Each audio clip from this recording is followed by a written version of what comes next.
Yep. Hello, hello, hello.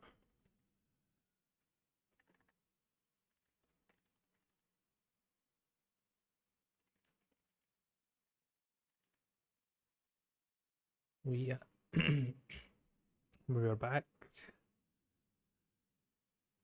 Couldn't get some sleep, so just back here. I'm probably gonna do this for another hour. Probably get some sleep. It's kinda late in the day. It's about 11 right now. It's about 11:15 in the night. Yep. Anyway, let's get to working. Where were we? Oh yeah, a few things at least that I'm trying to do. Two main things. One is how to fix the differ statements within these. I just have to create a function of this one. Secondly, I think I have to implement the delete operation.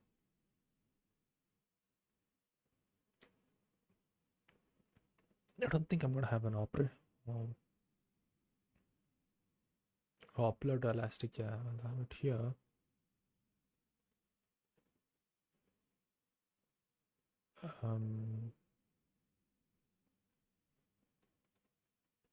Yeah, I have to implement this data deleting from Elasticsearch. I need to look at the API.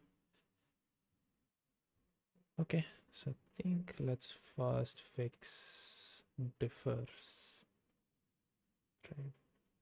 Plot to Elastic. No, where is the infinite loop? Load initial data.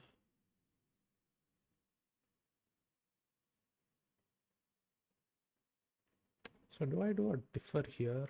I think this is also still bad. Are differs in loops just bad? Irrespective of infinite loops. Differs in loops are just in general bad, right? So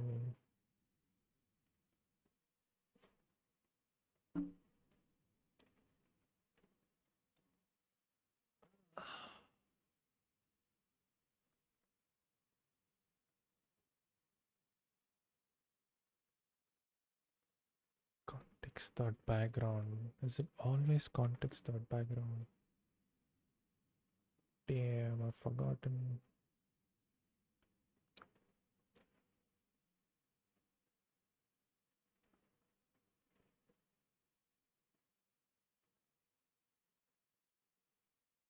Okay, let's just create a function then. Function get resume token. No. What is this?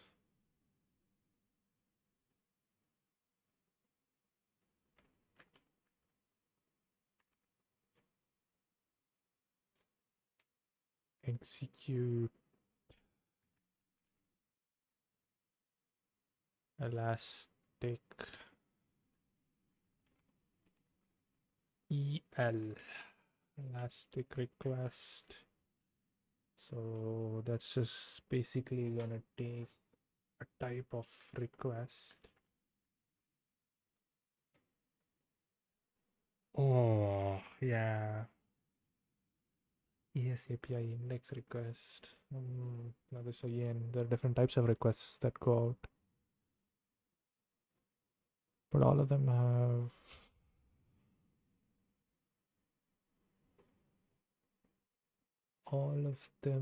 have a do method, right? So is there a way for me to specify the data type? I don't think so.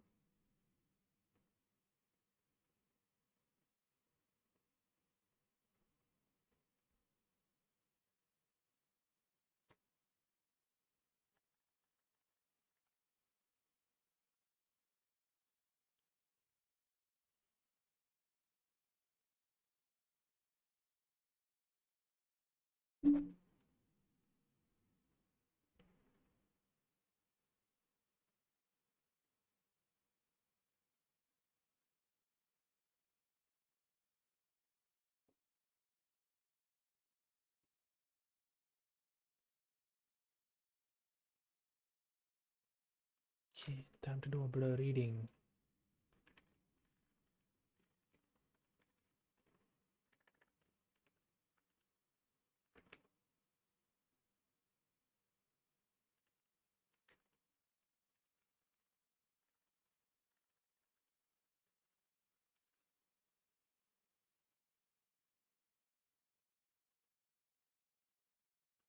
Yeah, it's obviously a weird function overloaded.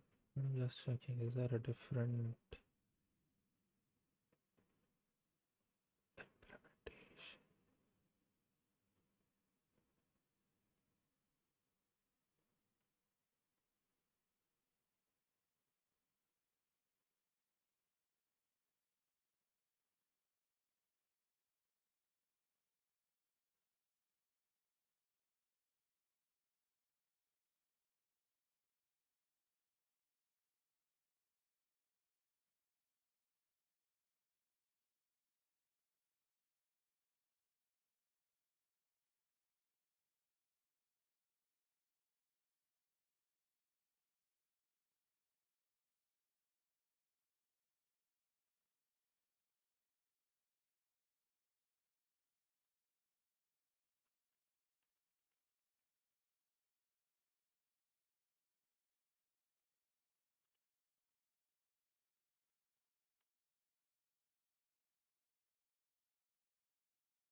Convert?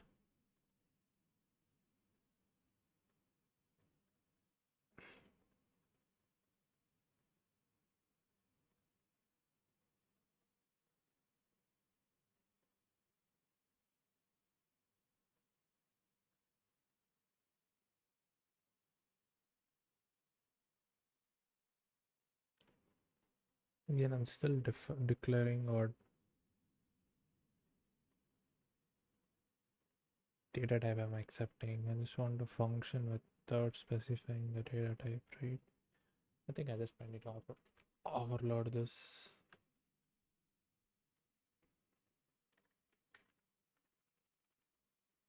A function overloading, saying operator overloading.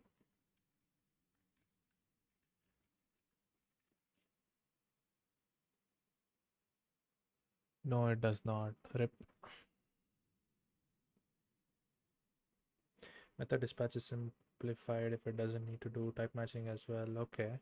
Experience with other languages told us that having a variety of methods with the same name but different signatures is occasionally useful, but it could also be confusing and fragile in practice. Matching only name and recurring consistency. Okay, well, Go does not have overloaded functions and probably never will. The most useful feature of overloading, that of calling a function with optional arguments and inferring defaults. Okay, we don't have this. RIP.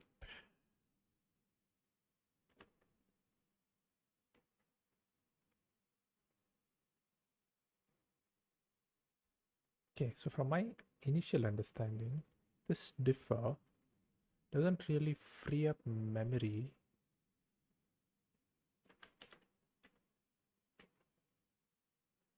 unless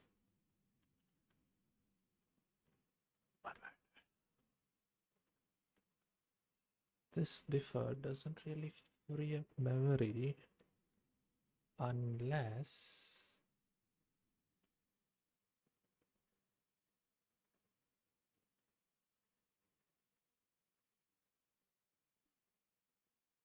the enclosing or surrounding function is done, right? So that means this entire function needs to be finished before it can actually say, hey, look, okay, I can free this memory up. That's what I understand, right?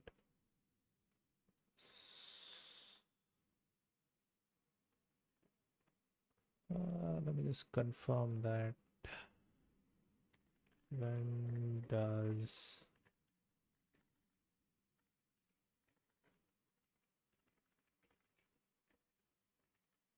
since we're saying free memory, I should just said garbage collect. In Go, defer statements are executed when the surrounding function returns. Oh yeah, so there you go. So whenever this function returns, this means that any memory allocated by the deferred function will be freed when the function returns. I mean, this is super inefficient thing because it's gonna basically kill that request, but kill that request when this entire function is done, which can take a long time because it's loading initial data.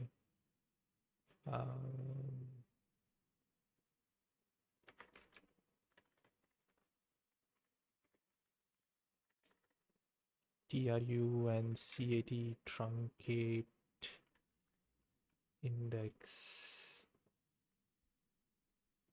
and we'll come up with what I require in a second.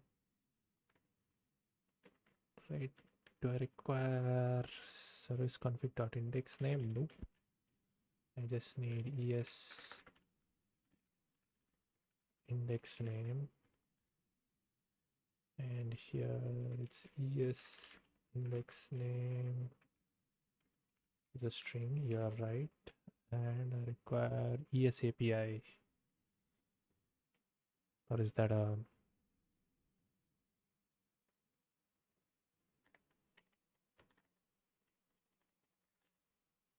global variable? I still need the connection parameters, right? Where is that? Yes, API, this is creating the request. Here, it's underlined in red also. My Elasticsearch, ES is what basically Elasticsearch.client asterisk search.client, right? That's good. Never used. Yeah, I know, bro. I know it's not used. Truncate index. Yep, you are right.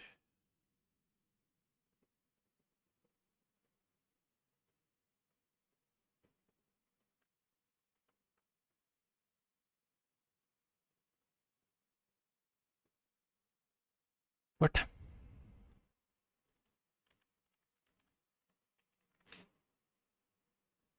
Truncate index config and Elasticsearch. Okay.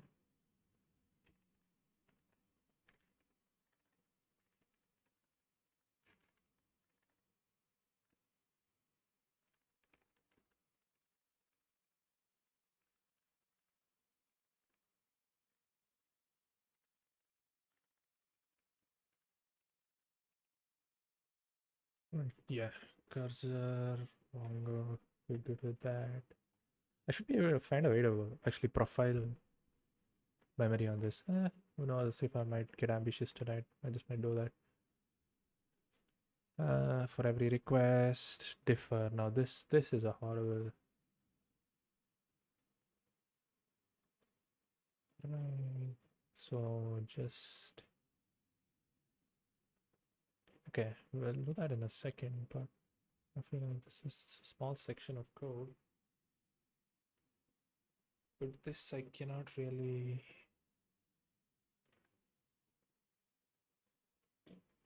think I can only do this much.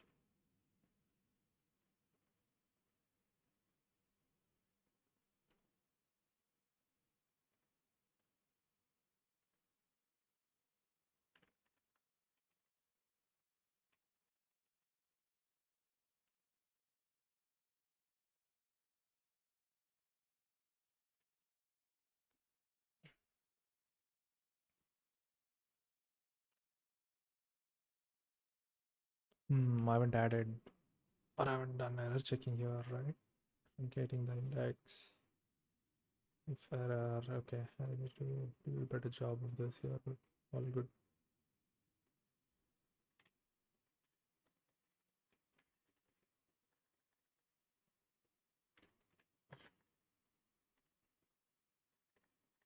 TRUNC8 integrate, truncate, yes, index. Yes.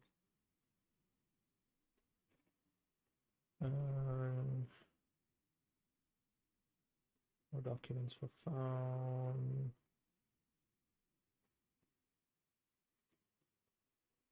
Let's grab this. Wait, is this the same thing everywhere? So I'm basically doing context.background, applying this, body close, if error, then error parsing the response body, else I say the updated version number, right? Yeah, this is the same elsewhere. Upload to Elasticsearch.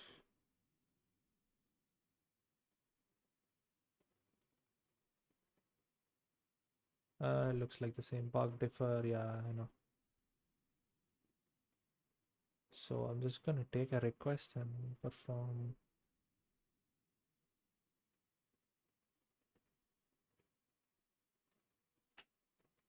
Right.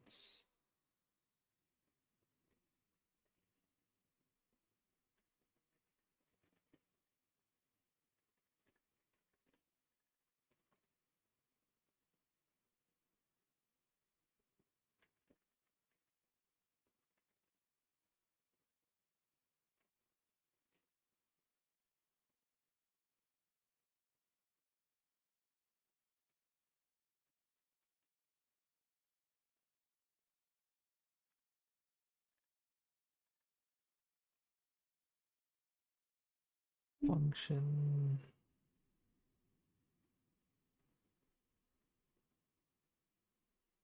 update request, because I know this is insert and update happens. Let me just double check what happens when it's insert and update. Watch changes. Yep. Hey, what function is this? Upload to Elasticsearch.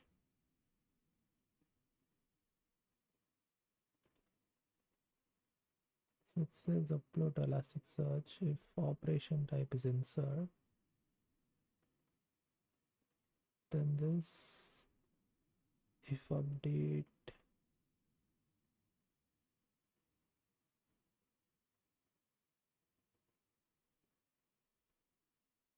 It's the piece of code the same thing.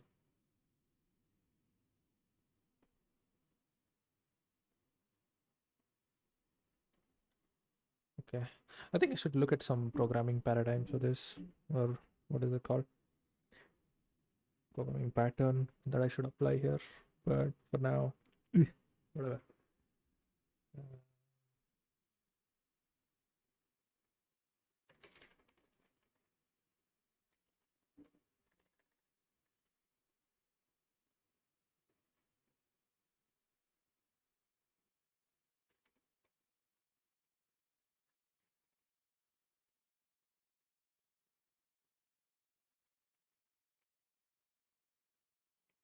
Be null, brother. Cannot be null. Hold on. This is incorrect.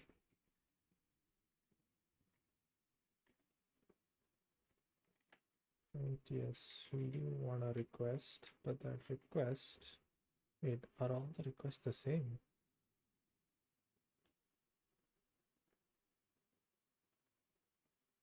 It's index request. Yeah. Request and yes, that's right.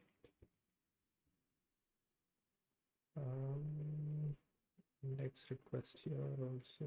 It's update request here. Yeah.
Just reading this. This is good. Runtime.gc. Update request. Yeah, I'm still in a fix on what to do about this. Pretty sure I don't have.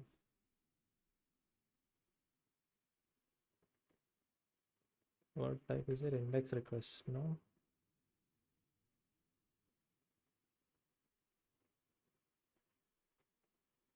So it's basically just insert.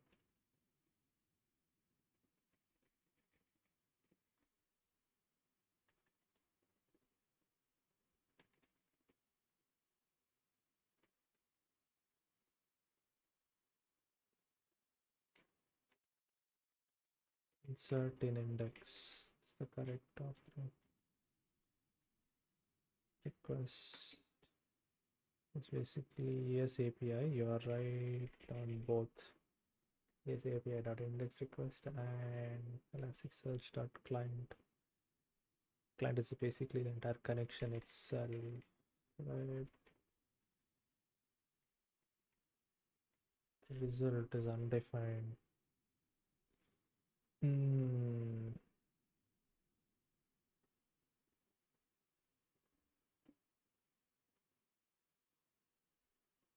How do I make it optional? I think it is optional, right?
Can't be request dot document ID. The document ID won't even exist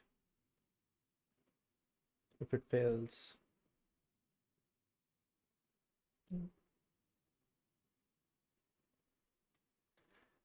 has to be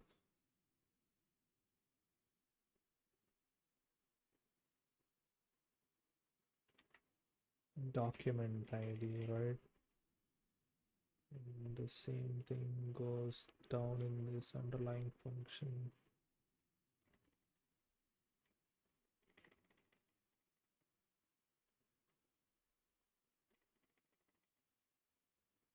Send index request, which is not there. Insert into index. That is should be there. What's your error, bro? Tell me. Too many arguments to call. Yes, you are right. Too many arguments to call. Doc ID. I think it's a type string. Okay. Good.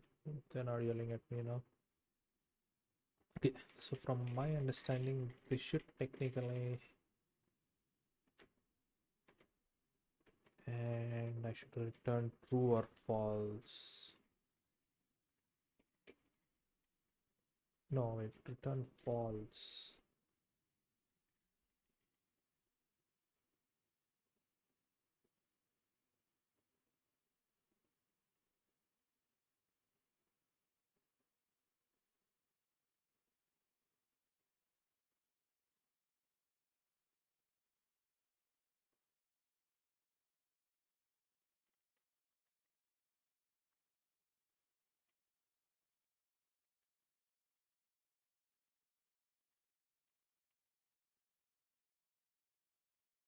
Too many return values.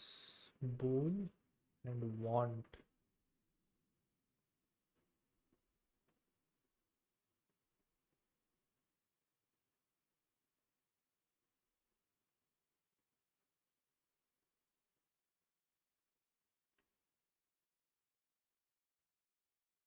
Excuse me?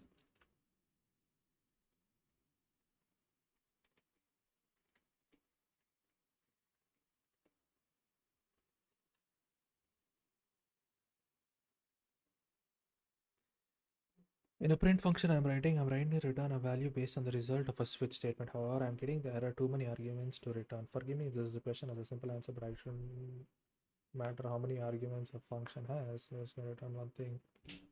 La la la la la la. You need to specify what you will return. After specifying the input parameter. This is not Python. What? Hello? C++ also doesn't ask you what. Actually, it does. What am I saying?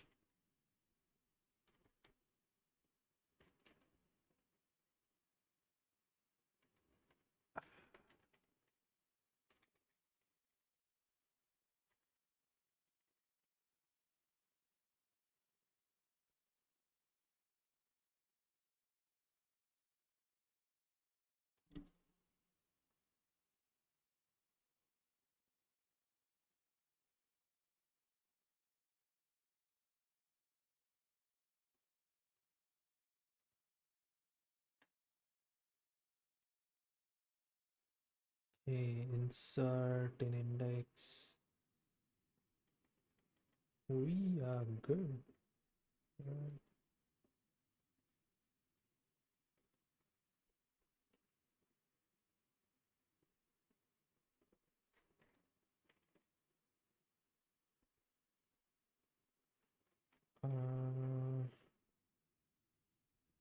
Here we go again. If insert, then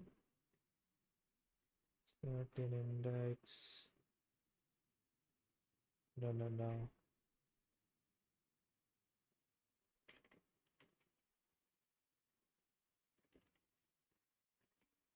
The request.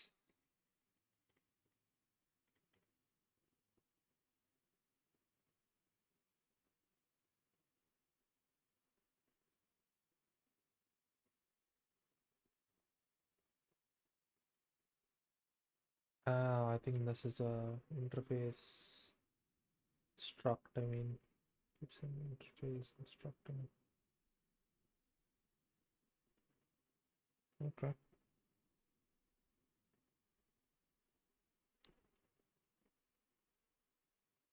Damn.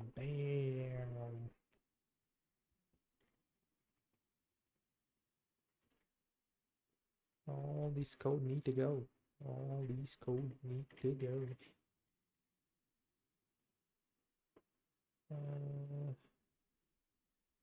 Okay, so this update request. Why is this here?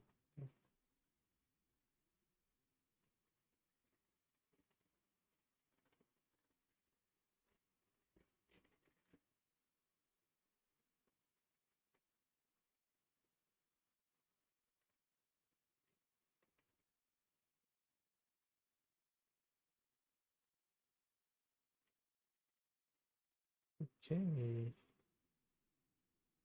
Oh boy, I'm sitting in a weird position. There we go. Back.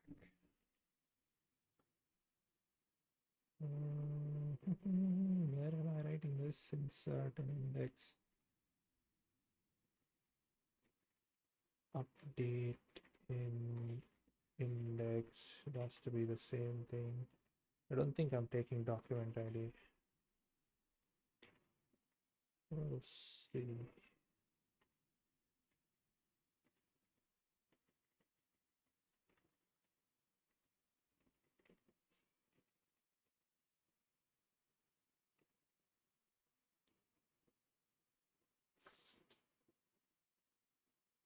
Oh, I am taking document ID in.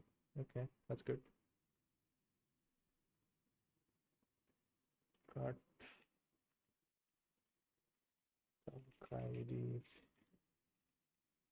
Think we're good. Why? What's the error, bro? Missing return. You are right. Missing return is error. Return false. Return true. Oh, where did I just yoink this piece of code from? Think here, right? Upload to Elastic. If insert. Good. Otherwise, if update. Yep.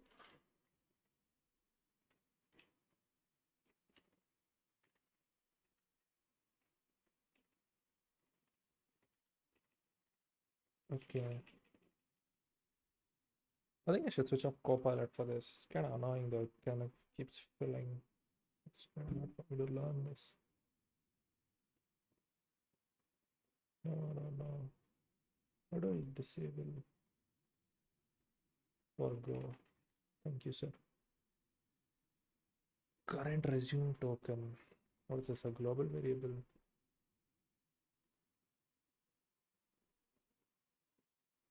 Hmm.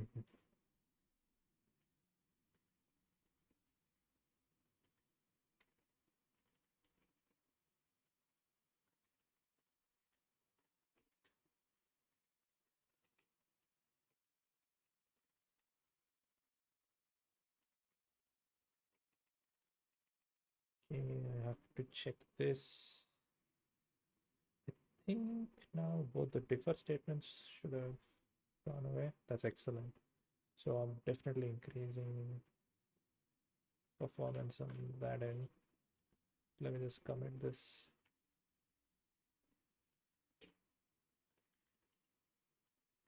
Update.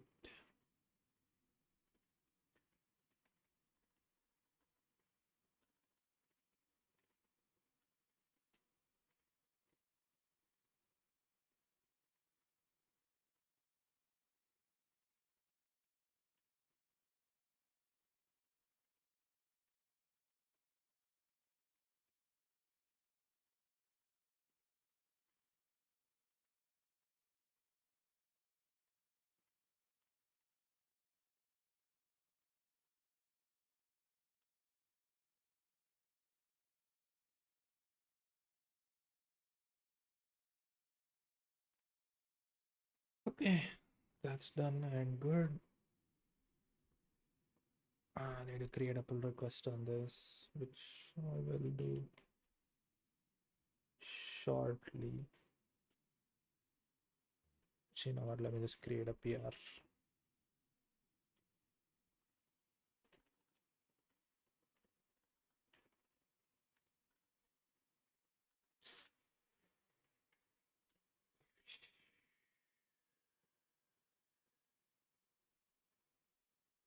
Thank you, GitHub. Fix performance bug.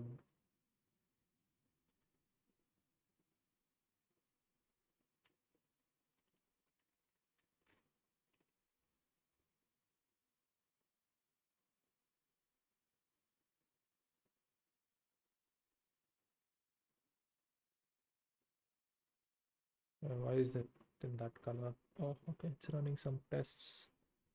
Run tests. I think the test will be fine. Look at the file. 4 files changed. Oh no, this config file needs to go back. Okay, this is all good. Lock file needs to get removed. Okay. What's this name?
So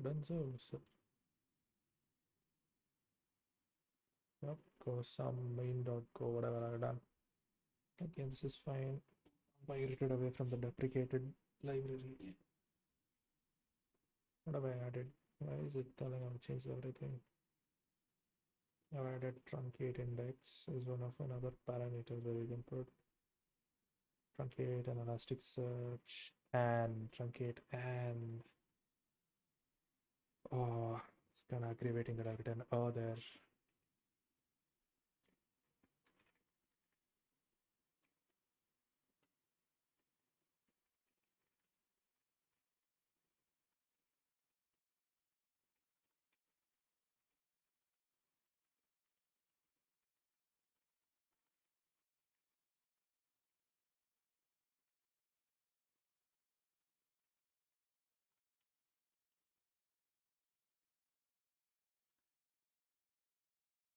What are the downsides of storing this globally? And go, yep, that also I need to evaluate. Truncate and elasticsearch index, thank you. Insert index, I need to test this code. Damn, pushing untested code like the true programmer I am. Service config, truncate index, writing this in a function to release memory when operation is done. I think this is misleading. There's a modulator. Should I make this async? Yes, I should make this async. I think I can just make this async by just making it a go routine, right? I think I had this thought out well before. Damn, doing this after 8 months is bad. Should have kept this going. Insert an index. That's good. Yep. Just have one function call now.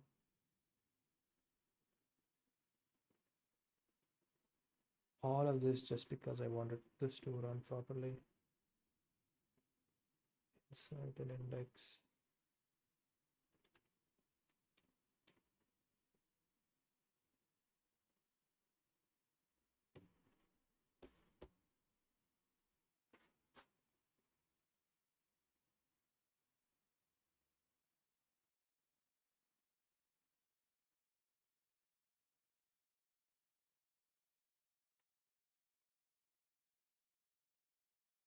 Mm.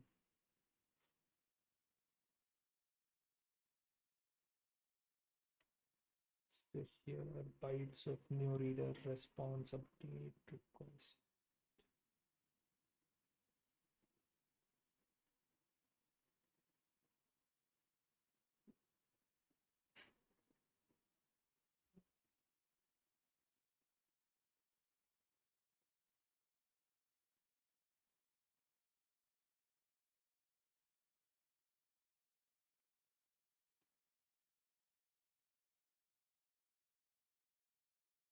Wait, what have I done here? Why is this changed? Oh, I'm just checking if there is a typo or something. Got it.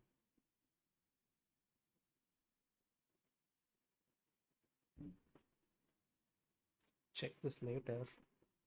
Why can I not convert?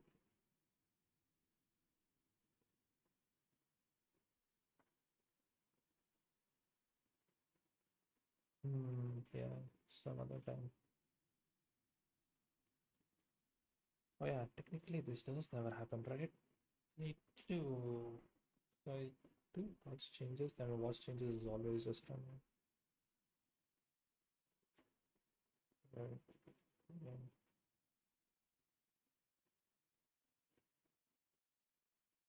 I think this request is good, but I need to test a few cases.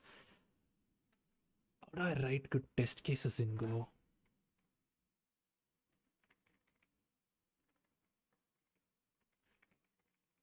Hey, find the unit test case in Golang. Damn. Okay. How to write unit test cases in Go? Agree and proceed.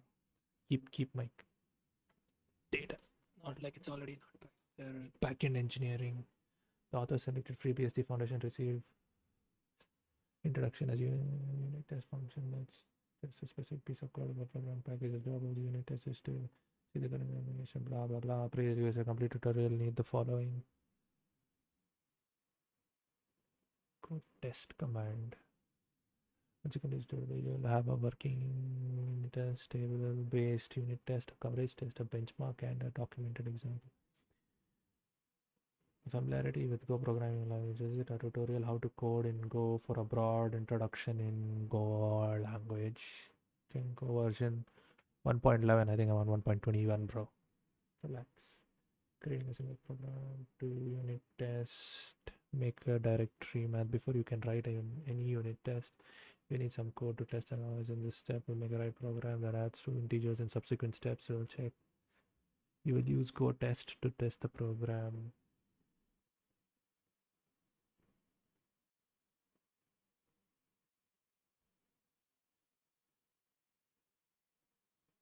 Okay, in these steps you will write your first test in Go. Writing test in Go requires a test file link, and this test file must always end with underscore test.go by convention.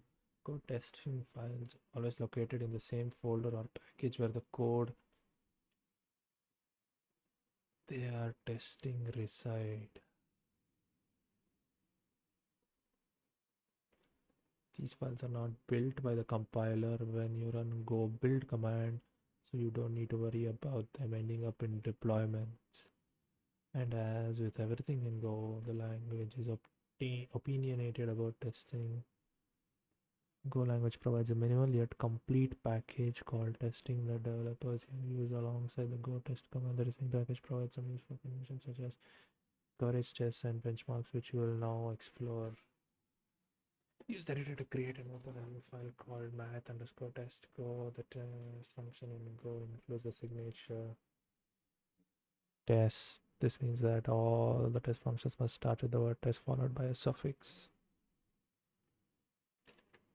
whose first word is capitalized. Test functions in Go receive only one parameter. Oh, damn.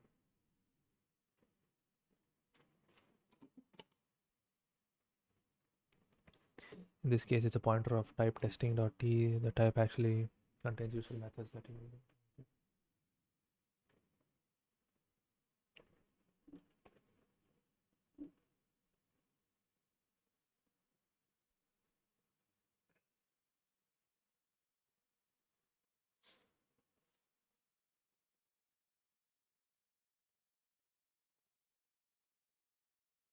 damn.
Okay.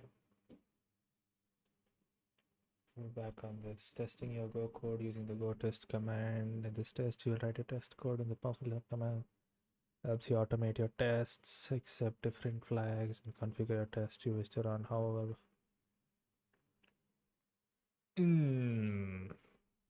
I get it.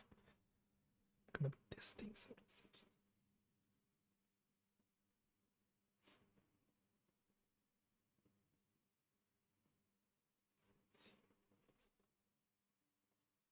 Just realize some problems with this. Just to do this, I have to create a connection to an Elasticsearch index.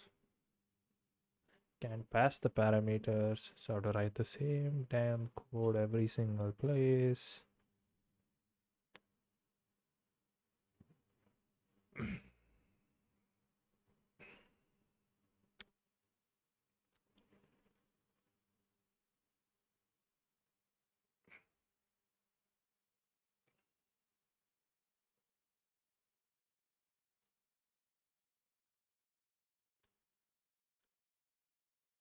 Okay, let's get rolling, I guess. Just do it the good old fashioned way, yeah? The good old fashioned way.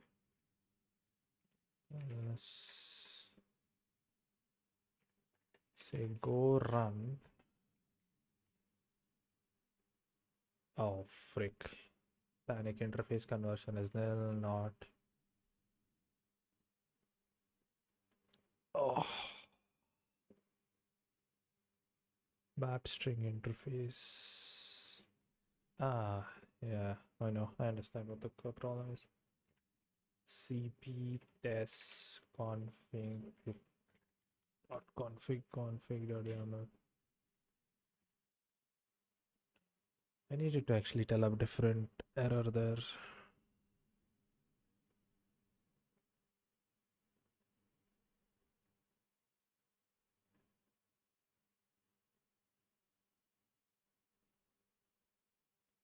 I follow you deep sea, baby.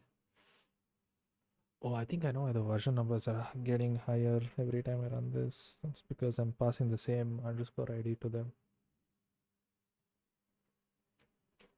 Okay, so are they visible in the Elasticsearch index now? There are 56 documents. How are there 56? I need to fix this stupid bug. I don't know, whatever this bug is. Shouldn't you guys hold on? God damn.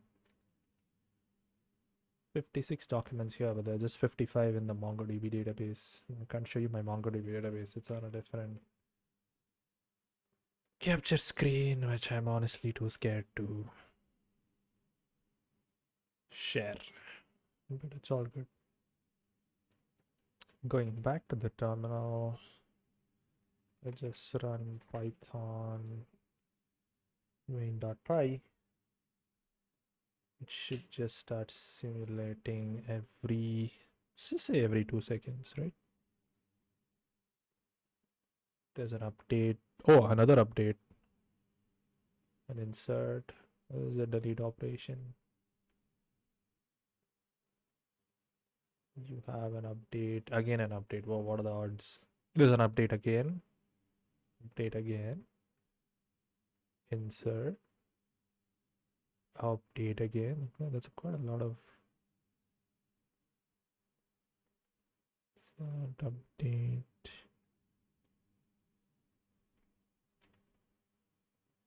I think that's good enough for now.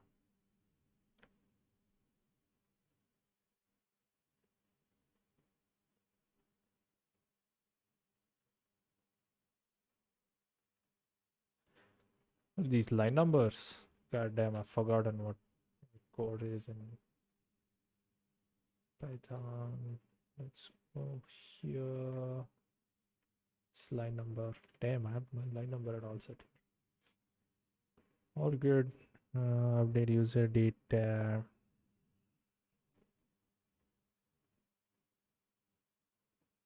I think I have way too much info coming in. I need to know the debug logs.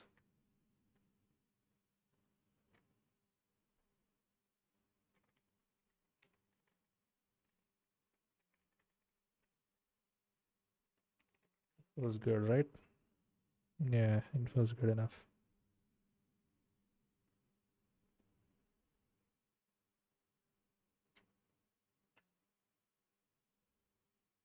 Update, okay. Insert, good. Insert again, good. Update, good. Insert, good. Probably delete's gonna be next. What random user data?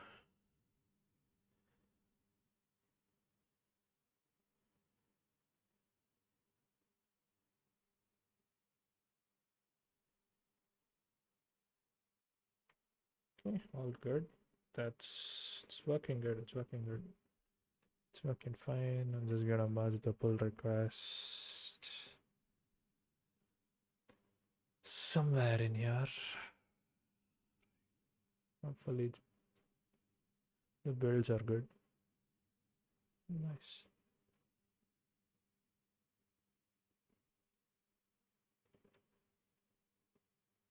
Something differ. Is there a way to profile this? No. I need to find a way if there's a way to profile this.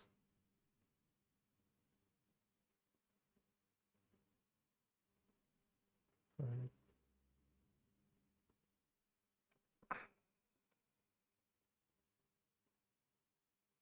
Change data capture. Change data captures.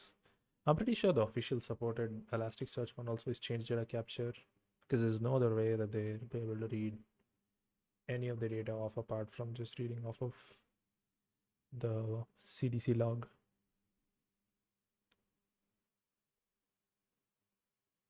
Right. There's a release. I didn't know I made a release.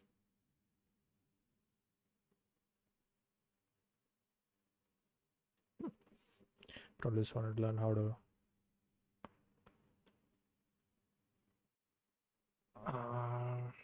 Hold on.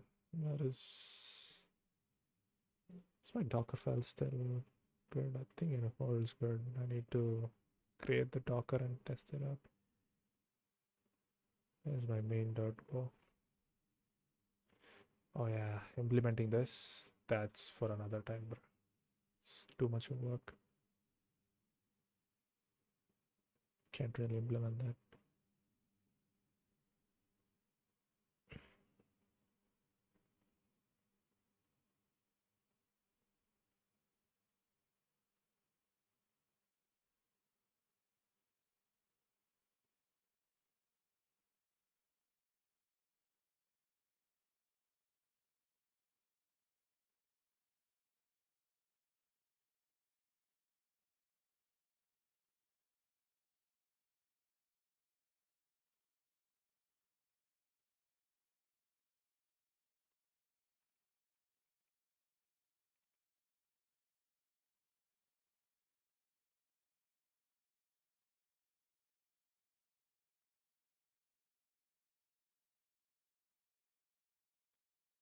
What is golang profiling? Golang profiling collecting. Yeah, I know this. I want to know tools to do it, bro. There are several types of profiling that you can perform in Go. CPU profiling, memory profiling. Yep, both these.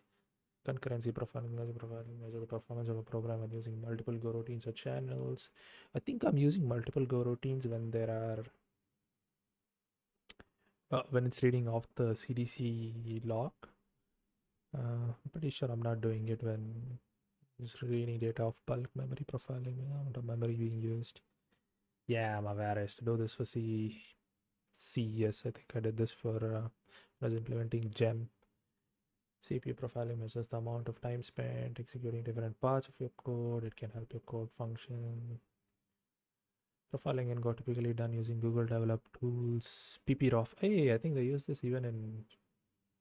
Don't they even use this for C++? Or is that a slightly different name? PPROF is a tool visualization analysis for profiling data. PPROF reads data. Oh, I used to use this different tool. Damn, did I forget the tool name? That's gonna be sad because I don't remember the tool name. But fake. A common usage is to represent a set of sampled callback stacks from statistical profiling. The format is described. Blah, blah, blah. Building ppprof. Nope, I don't need it. ppprof can can read a file directly from the server. HTTP specific.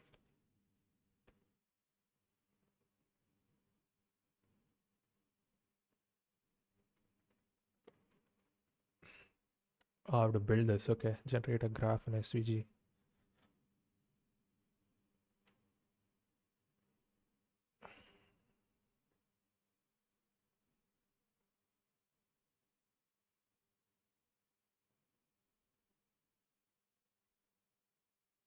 Run it off a web interface. Wow.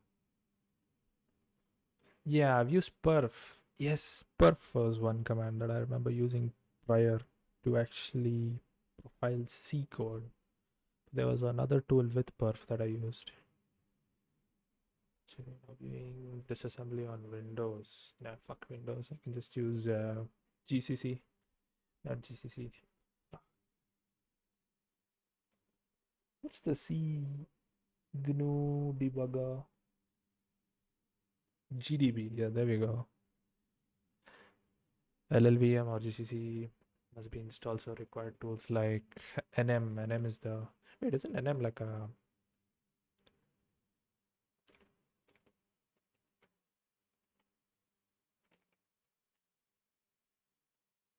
oh just basically just lists okay. Bad. At Scala Days 2021 represented loop recognition in C++, Java, Go, Scala. The paper implemented a specific loop finding algorithm such that you might use in a flow analysis pass of a compiler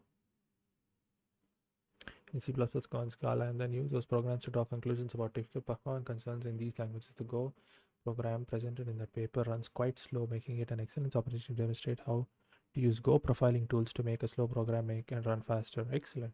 Whoever wrote this? Okay, it's just basically using ppprof. Okay. By using Go profiling tools to identify the kernel bottlenecks, we can make the Go loop filing program run in an order of magnitude faster and 6x less memory update due to recent optimizations. Is now okay. Wow, they're still updating the standard library in C++. It's crazy that probably I think because new instruction sets keep coming out. Maybe. Hunt's paper does not specify which version of C++ Go tools he used. In this blog post, we will be using the most recent weekly snapshot of G6 Go compiler 6G Go compiler, the version of G++ that ships with the Ubuntu Natty edition. I've heard of Nightly edition. What is Natty edition? We will not be using Java or Scala because we are not skilled at writing efficient programs in either of those languages. Don't worry, bro. I'm not efficient in writing in any of these languages. So the comparison would be unfair since C++ was faster language in that paper. The comparisons here with C++ should suffice. Updated the most updated post. We will be using the most recent development smash out of Go AMD64 on the most recent C++. 4.8 was released 2013. How old is this? 2011? Damn, that's an old friggin'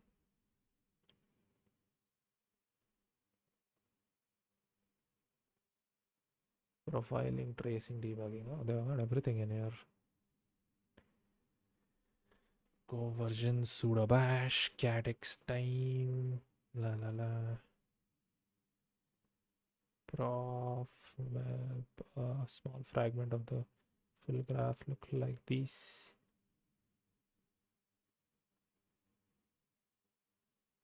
Just basically telling me how I can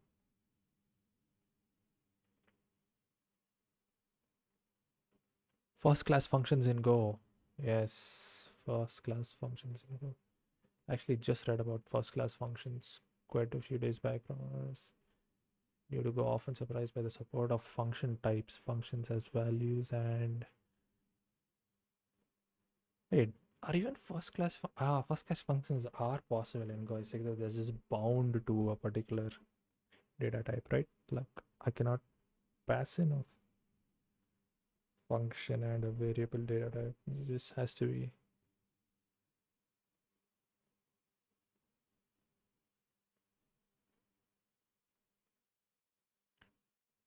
Yeah, first class functions are like very simple things in languages like Python. They literally live off of first class functions. Okay, anyway, back to this. Yeah, let me just have a look at it. This is easier to read for now because I'm not really in the most attentive mode.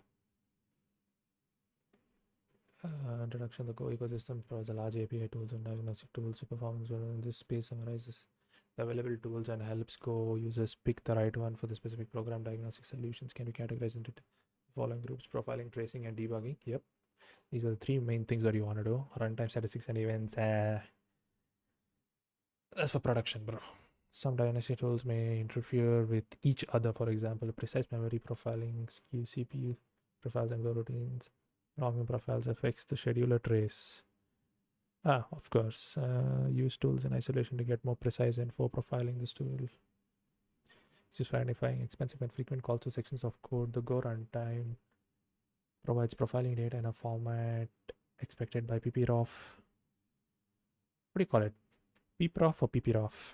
I don't know. I like PPROF. Visualization tool. The profiling data can be collected using testing via Go test or endpoints made available from the net HTTP package. Users need to collect the profiling data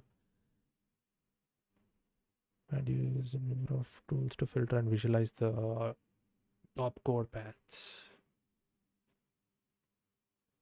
Predefined profiles provided by heap, thread, create, go routine, block, mutex. I'm not using any mutex because I don't have any shared memory on my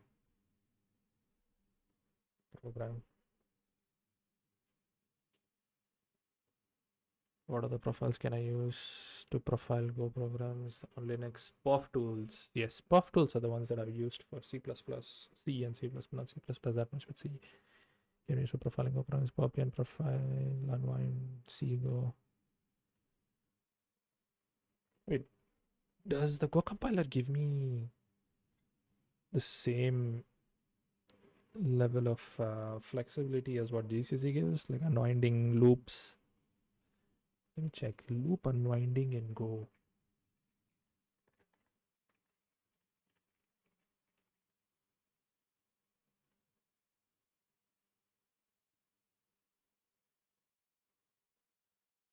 Unrolling, unwinding, whatever, man.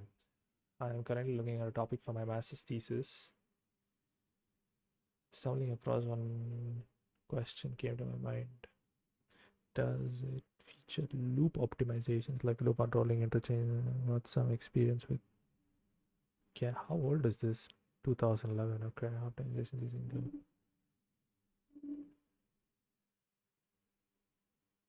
There are two Go compilers, G6 and G8. Does not do any loop optimizations one other way. And this is weird. 2011, nothing's gonna come of it.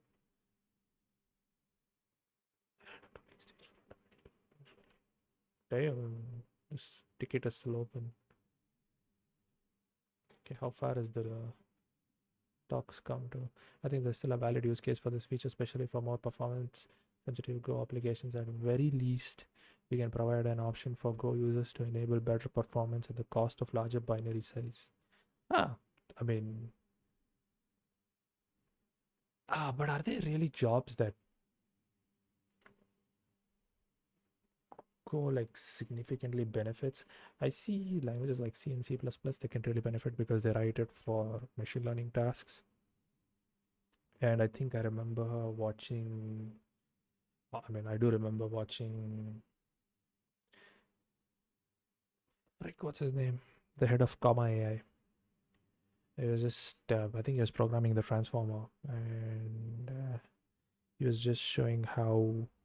Oh yeah, sorry. He was writing Gem, right? George Hotz.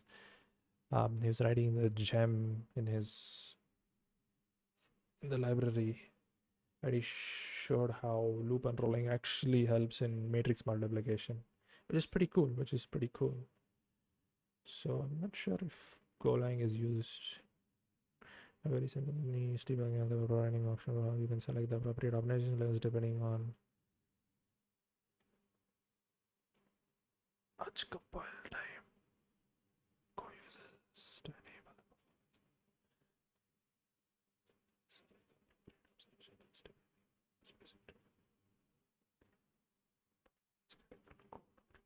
For example, we can add this feature behind an opt-in experimental flag. This approach is adopted by compilers of other programming languages such as.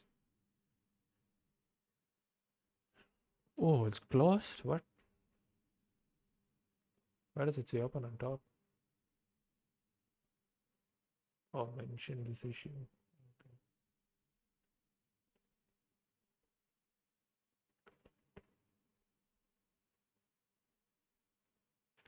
Wait. Even though if it can be evaluated at compile time, what friggin' function is that?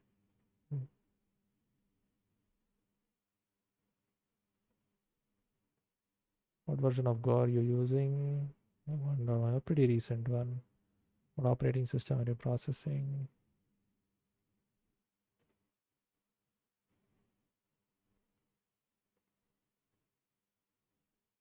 Windows. Okay. Company the code outputs the following assembly code for the sum function.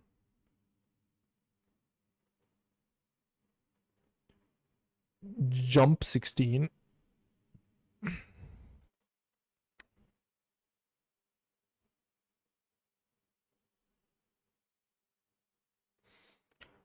Load effective address queue. What is LEAQ?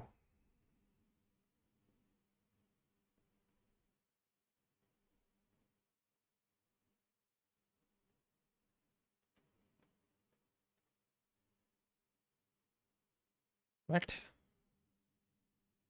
What is LEAQ? Man, I gotta just pull out ChatGPT just for this. Give me a second.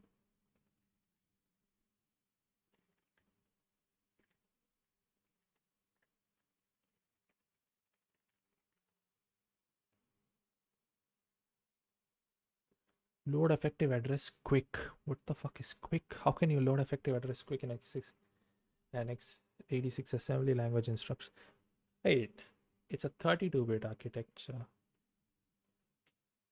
Using low-level programming, it calculates the effective address of a memory operation and loads it into a destinating operand. The effective address is the address where the data is stored. What the hell?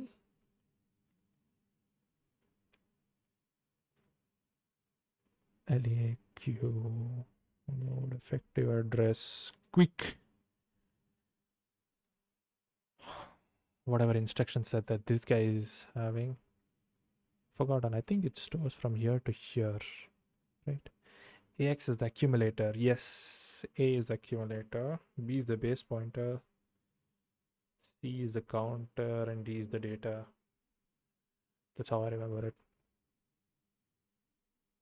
Compare quick. What are these quick instructions? I have no idea.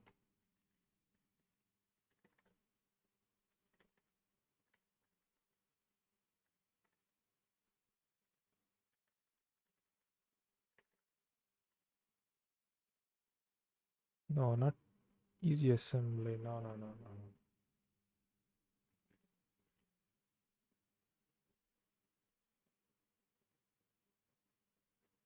Do all these 32-bit architectures have like quick? Oh, I've not heard of this. Because this loop can be evaluated at compile time, the value of sum can be computed. Yes, sir, you are absolutely right. 64 into 63. N into n plus 1 or n minus 1? Damn, I've forgotten the formula.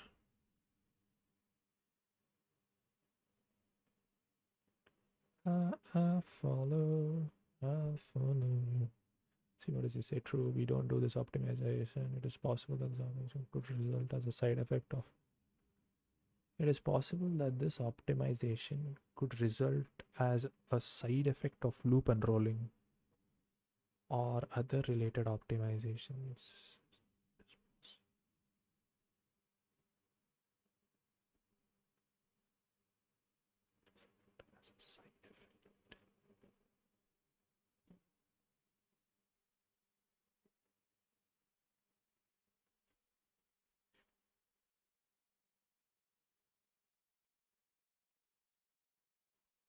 Wait, Randall says by itself, though, I don't think it would be worth the complexity to solve this issue. There are many other ways to avoid the cost of that loop. Huh?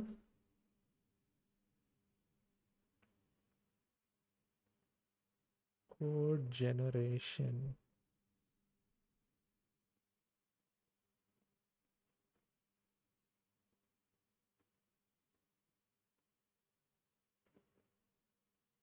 Init functions. So I'm just gonna close this as declined. Damn. Randall don't give a fuck.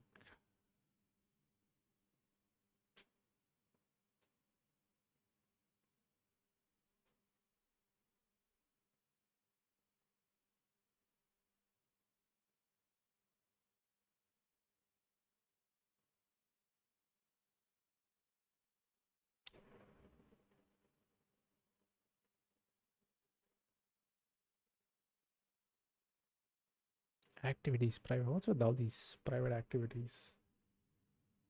What are you guys trying to do? Take over the world?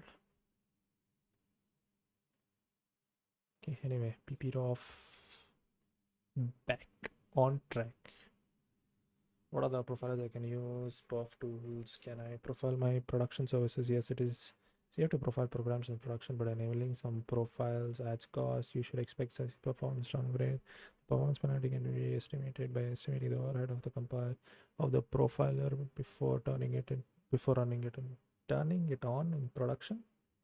You may want to periodically profile your production services, especially in a system with many replicas of a single process. Selecting a random replica periodically is a safe option.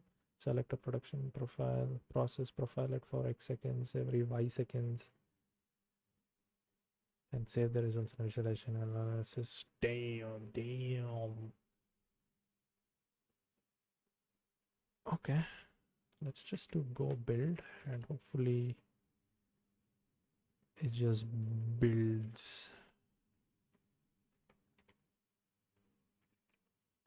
Go run build. Go run build. Or go build. Okay, go build.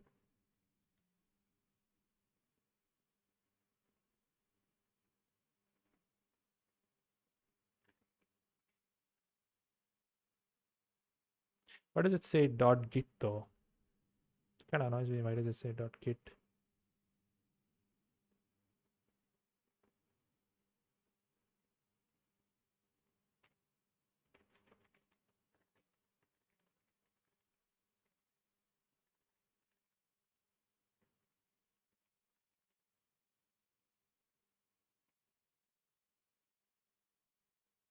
Where the frick did the .git come?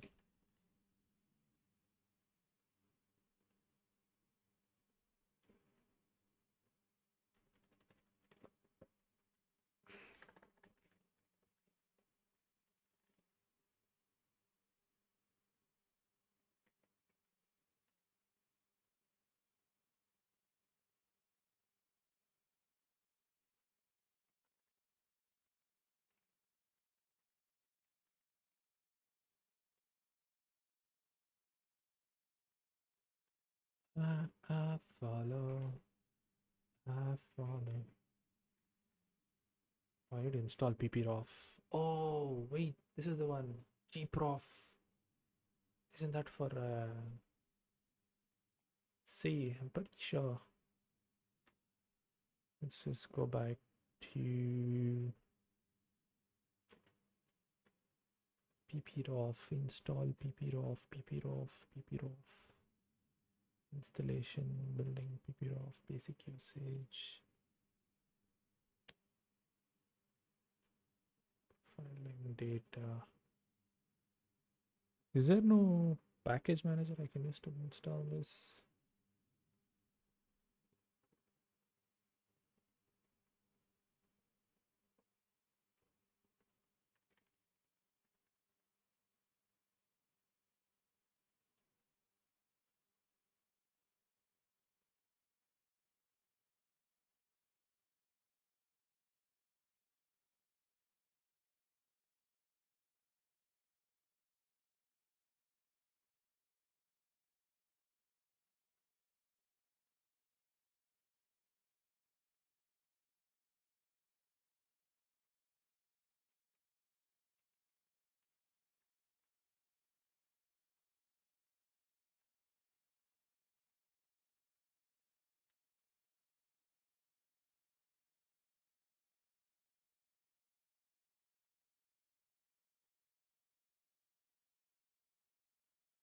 I follow.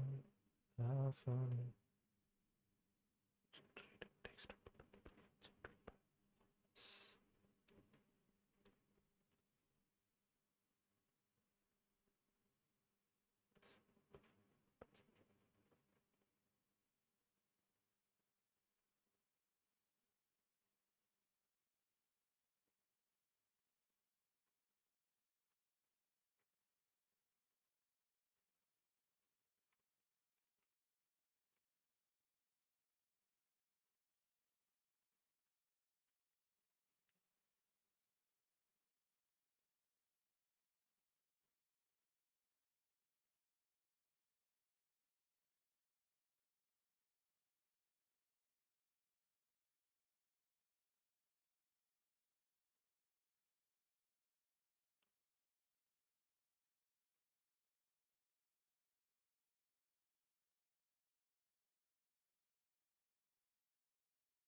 I follow.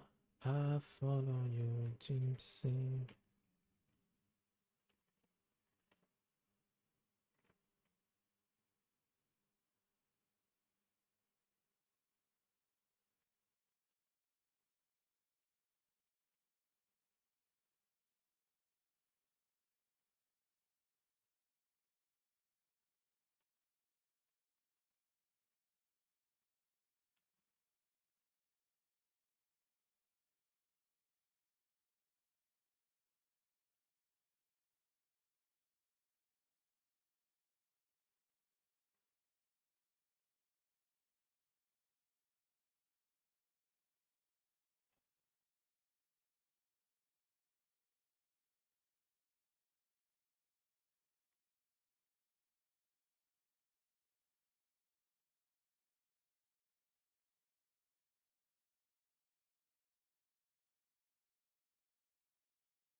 How do I generate the profile though?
Follow, follow. Thank you. Fetching profile over HTTP from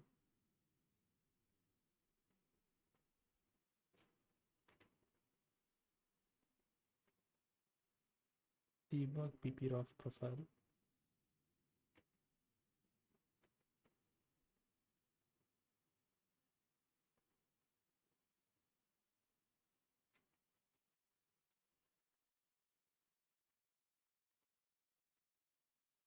Wait, hold on.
I've included the. Oh, I need to do that in my code. Okay. Let's profile this.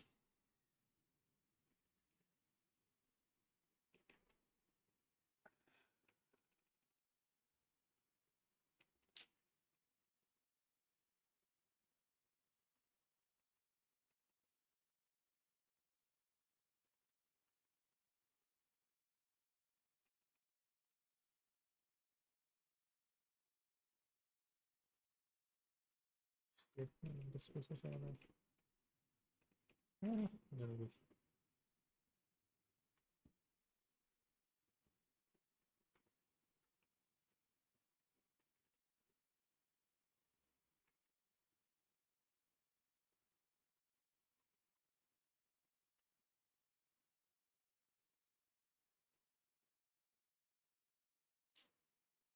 Gonna follow. I follow you. DC. Mongo yes connector dot get. Pick this. Commands such as top 10 or even generating all callbacks as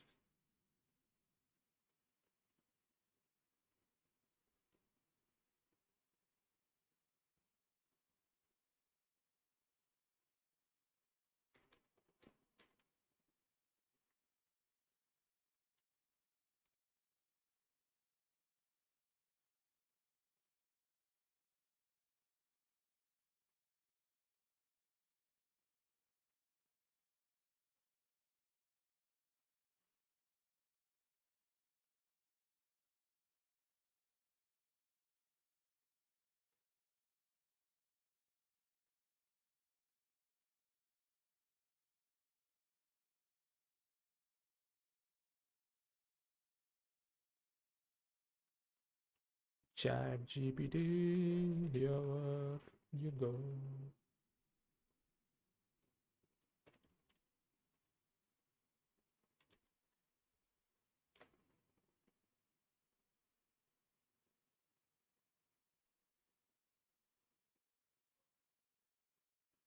Yep, done this.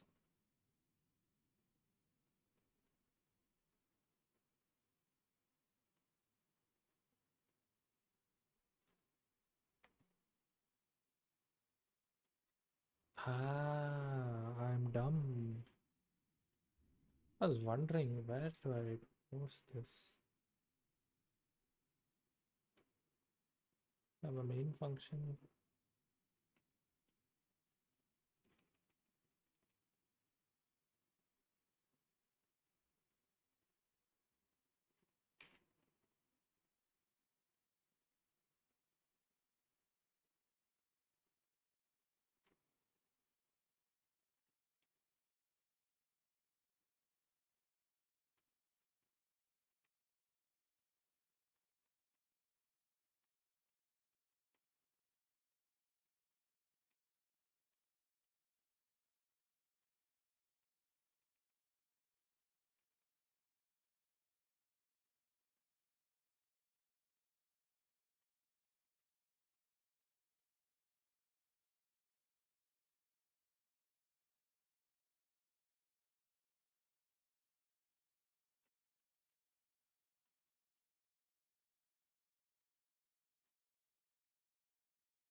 What the hell? I thought I clicked below.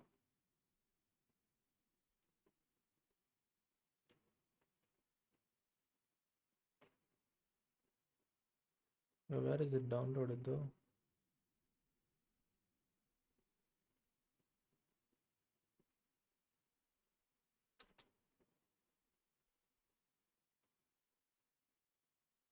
This thing downloaded a file, but it downloaded in the wrong place. Downloads profile. Never. Need to put it.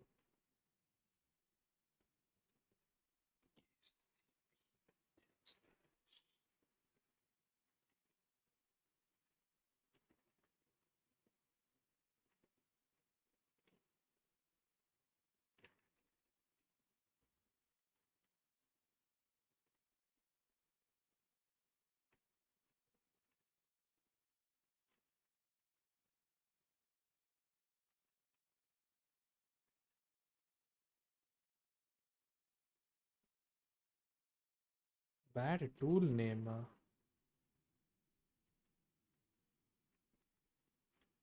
Sorry. Okay, I got PP off. The frick? So you think shit is easy?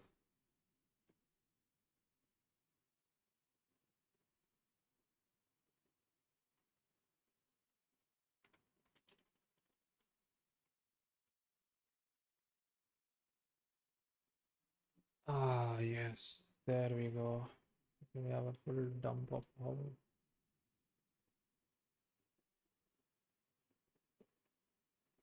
Cumulative time, cumulative percentage. So this took like 50% of all the.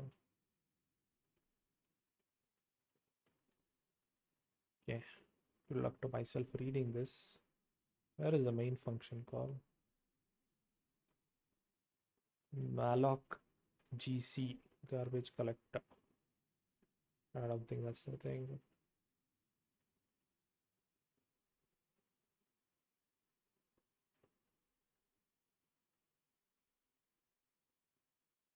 But what the frick is happening here?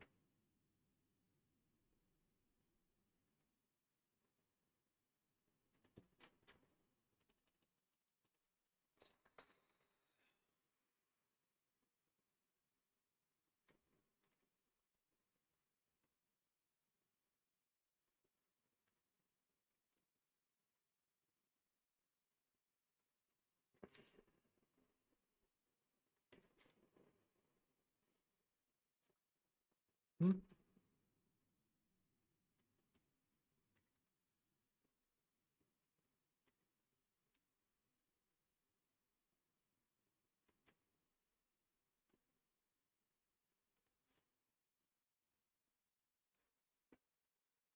Okay, my mind is blown right now. Give me a second. I need to add a window capture.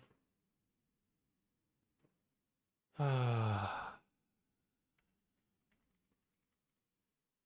Okay, I'm kind of getting tired. I might just go to sleep now. What's the name of this window? pprof01.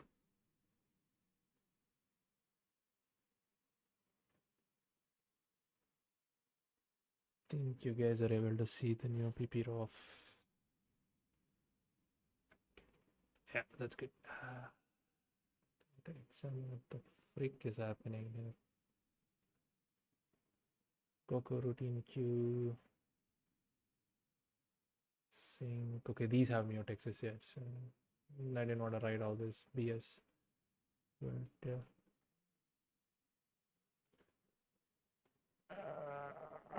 Thread safe queues, boys. I was using thread safe queues because I want to ensure that all data is chronologically entered into Mongo, sorry, Elasticsearch,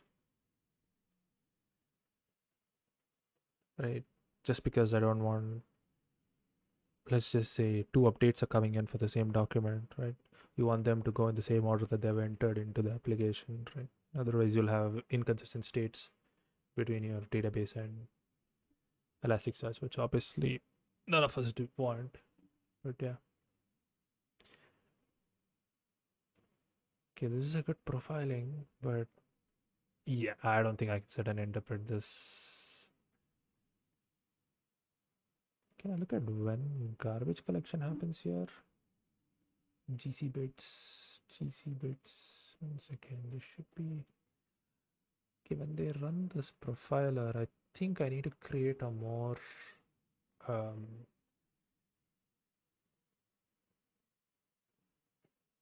okay, I think I had the same problem even in C. No, actually, I didn't have this problem in C because it started off with an operation and had an end goal and ended with the operation and the program died. But this is a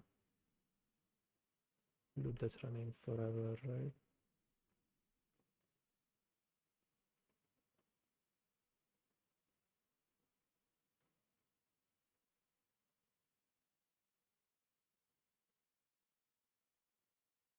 I don't see any of my functions as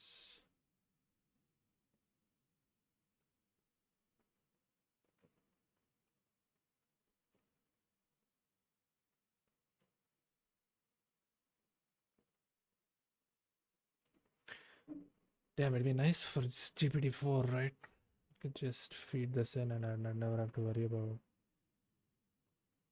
So how long did the entire operation take? 31 seconds? Wait, are there inline functions in golang?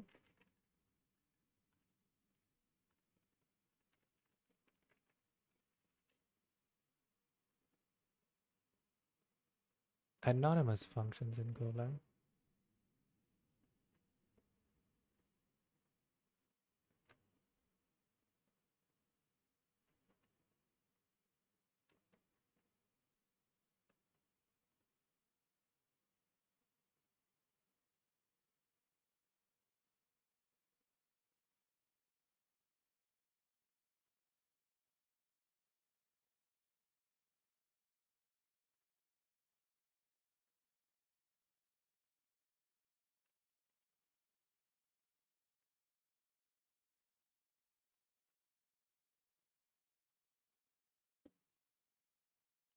Sorry, a moment.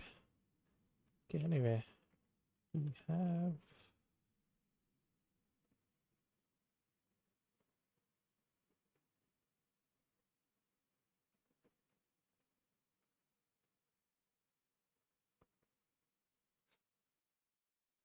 I just have a bunch of errors on my screen.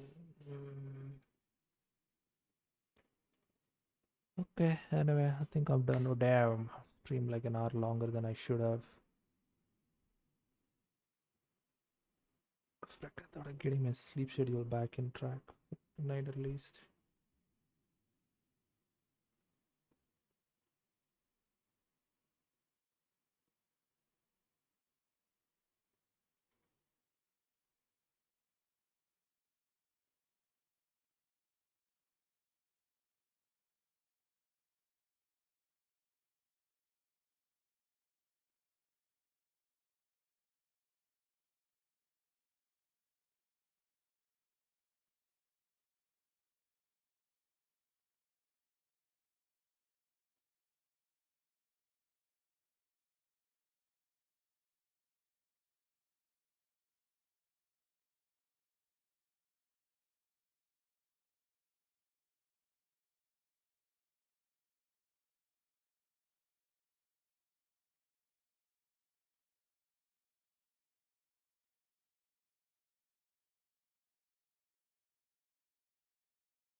Anyway, I'm way too tired to go ahead.